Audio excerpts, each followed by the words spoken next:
নমস্কার, নন্দিনী সাতকাহনের আরও একটি নতুন এনার্জেটিক ব্লগে আপনাদের স্বাগত। আশা করি সবাই সুস্থ এবং ভালো আছেন। তীব্র গরমে কাজ করতে ইচ্ছে না করলেও কিভাবে আমি প্রতিদিন ঘরবাড়ি এত পরিপাটি করে রাখি, আজকে তারই কিছু টিপস শেয়ার করব। প্রথমেই বলে রাখি যে একটা দিনের শুরু হয় আগের দিন রাতের ওপর কিছুটা নির্ভর করে। রাতে পুরো রান্নাঘর ক্লিন করা, একটু আগে ঘুমাতে যাওয়া, এই সমস্ত কিছু কাজ আমাদের সকালকে এনার্জেটিক করে তোলে। ঘুম ভালো হলে সকালে বেশ চনমনে লাগে, সাথে আগের দিনের এক্সট্রা কাজগুলো করার টেনশন থাকে না। দিনের শুরুটা এভাবেই আমি রিল্যাক্সে শুরু করি এবং যা আমার কাজের এনার্জি বাড়িয়ে তোলে। ঘুম থেকে উঠেই ফ্রেশ হয়ে ডিটক্স ওয়াটারটা ভালো করে ফুটিয়ে সেটা খেয়ে নিয়েছি এবং ডিম সিদ্ধ বসিয়ে দিয়েছিলাম। গতকাল রাতে 2 গ্লাস জলের মধ্যে জিরে, জোয়ান, মৌরি ভিজিয়ে রেখেছিলাম। ওভারনাইট ভেজানো ছিল। তারপরে সেটা ভালো করে ফুটিয়ে একটু ঠান্ডা করে খেয়েছি। এবার এই যে ঘরের কাজকর্মগুলো শুরু করলাম। দ্বিতীয় নম্বর, প্রতিদিন সংসারে একই রকম কাজের প্রেশার আমাদের থাকে না। কোনো দিন ঘরের কাজের চাপ বেশি থাকে, কোনো দিন রান্নাবান্না বেশি, কোনো দিন আবার বাথরুম পরিষ্কারের চাপ থাকে, আবার কখনো কখনো বাইরের কাজও করতে হয়। তো প্রতিদিন সেই হিসেবেই কাজগুলো করি এবং একসাথে প্রচুর কাজের চাপ পড়ে না। আজ যেমন হাজব্যান্ড ভোরবেলা অফিসে বেরিয়ে গেছে, সে বেরিয়ে যাওয়ার আগেই আমার ওই ঘরের বিছানা গোছানো হয়ে গেছিল। এখন সোনা ঘুম থেকে উঠে ফ্রেশ হচ্ছে, ওর বিছানাটা গুছিয়ে নিচ্ছি। 3 নম্বর টিপস হলো, প্রতিদিন একটানা এক মনে 20 মিনিট যদি ঘরের যেরকম বিছানায় কিছু যদি থাকে এলোমেলো, বা ঘরের টুকটাক এটা ওটা এলোমেলো রয়েছে, তো সেগুলো জায়গা মতো রাখলেই আমাদের ঘর 50% গোছানো হয়ে যায়। ডাস্টিং ক্লিনিংটা পরে করলেও হয়। আর দেখবেন যে গোছানো ঘর হঠাৎ করে দেখলে আপাত দৃষ্টিতে পরিষ্কার পরিচ্ছন্নই লাগে। এতে বাড়ির অন্যদের কথা বাদই দিলাম, নিজের বেশ ভালো লাগে। এই তীব্র গরমে সকাল সকাল জানালা দরজা খুলে বিছানা গোছানো হয়ে গেছে আমার, আর এতে ঘর ফ্রেশ লাগে। আর কড়া রোদ উঠলে তখন একটুখানি ওই জানলাগুলো আটকে দিতে হয়, নালে ঘর আবার গরম হয়ে যায়। 4 নম্বর টিপস হলো, ঘরে নিজেদের সাথে সাথে ইনডোর প্ল্যান্টের দেখাশোনাটাও ভীষণ প্রয়োজন। কয়েন প্ল্যান্ট, এই স্নেক প্ল্যান্টে কয়েকদিন হয়েছে জল দেওয়া হয়নি, আর জল পুরো শুকিয়ে গেছে। দেখুন, 1 বোতল জল 2টো গাছে দেওয়াতেই শেষ হয়ে গেছে। ঘরে বিভিন্ন জিনিসের সাথে এই ইনডোর প্ল্যান্টগুলো যখন রয়েছে, তো এগুলো একটু মেনটেন করা দরকার। 5 নম্বর টিপস হলো, এই যে সব ঘরগুলো গুছিয়ে আজকে ওয়াশ বেসিনের এই ওপরের সেলফটা আর আয়নাটা কলিন দিয়ে ভালো করে ক্লিন করে নিচ্ছি।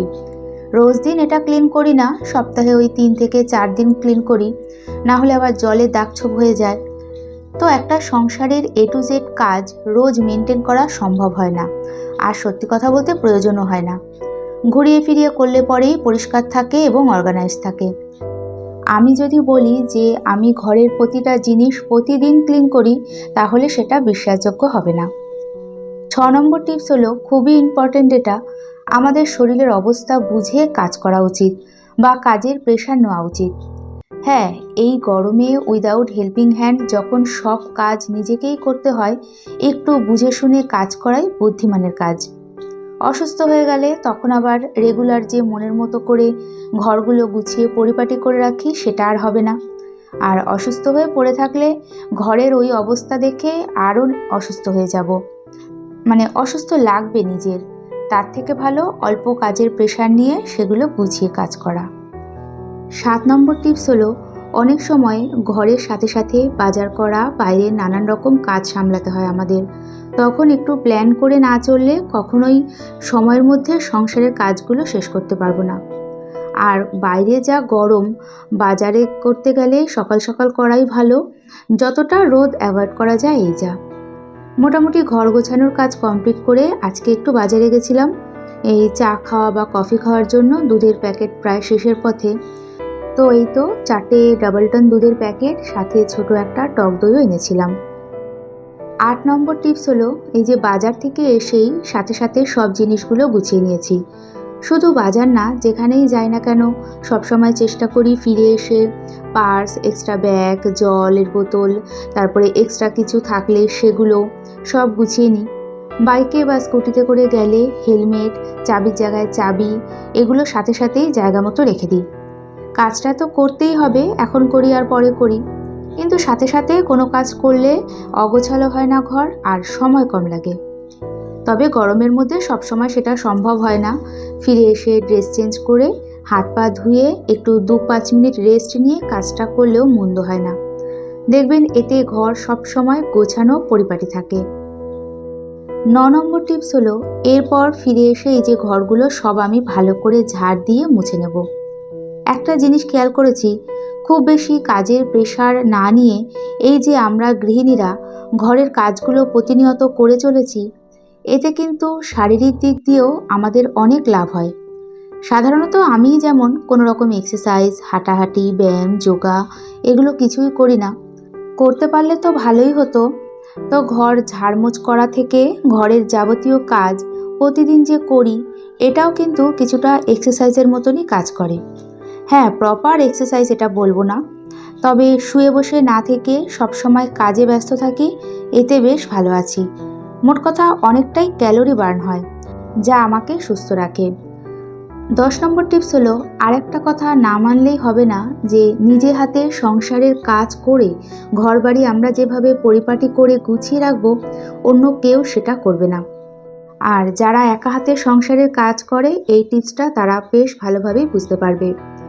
11 নম্বর টিপস হলো, একা হাতে সংসারের কাজের উপকারিতা বুঝতে পারি যখন আমার ফ্রোজেন শোল্ডার ধরা পড়ে। এক্সারসাইজ বলতে শুধু ওই ফ্রোজেন শোল্ডারের এক্সারসাইজটাই করি, তাও দিনে একবার। আমার যখন বাঁ হাতে ফ্রোজেন শোল্ডার হয়েছে বুঝতে পেরেছি, তখন হাতে সেরকম কোনো মুভমেন্ট করতে পারতাম না, হাত ওপরে তুলতে পারতাম না। তখন এই রোগটা খুব বেশি শোনাও যেত না। তো যাই হোক, জামা কাপড় পরতেও আমার 10 মিনিট সময় লাগতো।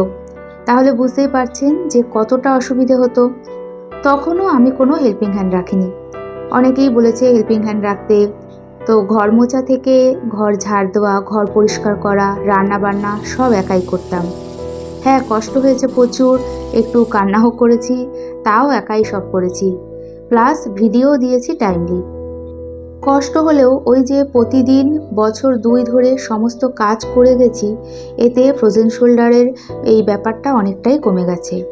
তার সাথে এক্সারসাইজ, ফিজিওথেরাপিও করেছি। তবে কোনো কাজ না করে যদি ফ্রোজেন শোল্ডারের থেরাপি আর এক্সারসাইজ করতাম, তাহলে এত তাড়াতাড়ি ঠিক হতো না। এই কারণেই নিজে উপকার পেয়েছি বলেই বলছি যে সংসারের কাজের মধ্যেও অনেক শারীরিক উপকার পাওয়া যায়। 12 নম্বর টিপস হলো, সমস্ত ঘর গুছিয়ে চলে এসেছে এখন এই যে রান্না করতে। এই রান্নাঘর পরিপাটি রাখা সবথেকে টাফ কাজ। তবে একটু গুছিয়ে কাজ করলে, বা যে কন্টেনারটা নিচ্ছি সেটা জায়গা মতো রাখা, বা যে জিনিসটা নিচ্ছি সেটা জায়গা মতো রাখলে রান্নাঘরও পরিপাটি থাকে। আমার মনে হয় হাতে একটু সময় নিয়ে রান্নাঘরের কাজ করতে হয়, কারণ রান্নাঘর গোছানো ছাড়াও রান্না ভালো হওয়াটাও একটা বড় ব্যাপার। তো এর জন্য একটু প্ল্যান করেই চলতে হবে। গতকাল রাতে রুটি করেছিলাম, তো তখনই 4টে রুটির মতো আটা মেখে রেখে দিয়েছিলাম। সোনা কলেজে চিকেন কষা দিয়ে রুটি নিয়ে যাবে। তো আগেই রুটি করে গ্যাস ওভেন পরিষ্কার করে বেলনি চাকি সমস্ত কিছু ধুয়ে চিকেনের জন্য সমস্ত কিছু রেডি করে নিয়েছি। রসুনটাও ছাড়ানো ছিল না, তো সেটাও বসে ছাড়িয়ে নিয়েছি। একা হাতে সকাল 10টার মধ্যে সমস্ত কাজ করে রসুন ছাড়িয়ে চিকেনটাও প্রায় রান্না হয়ে গেছে। সোনা বেরোবে ওই 10টা 10-15 নাগাদ। রান্না করতে করতেই ওকে স্মুদিটাও করে দিলাম, এটা খেয়েই ও কলেজে চলে যাবে। চিকেন কষার প্রিপারেশন আর কী বা শেয়ার করব, রেগুলার একই রকমই করি। আজকে একটু টক দই অ্যাড করেছিলাম।